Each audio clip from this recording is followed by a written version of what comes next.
ठीक है, ढीला छोड़ना, और ढीला छोड़ो, ठीक हो।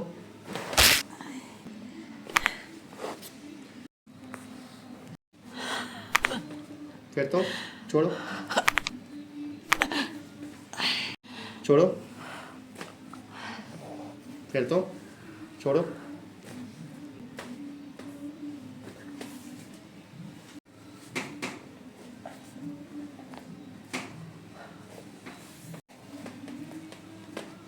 ये बड़ी दर्द है। एक बार फिर छोड़ दो।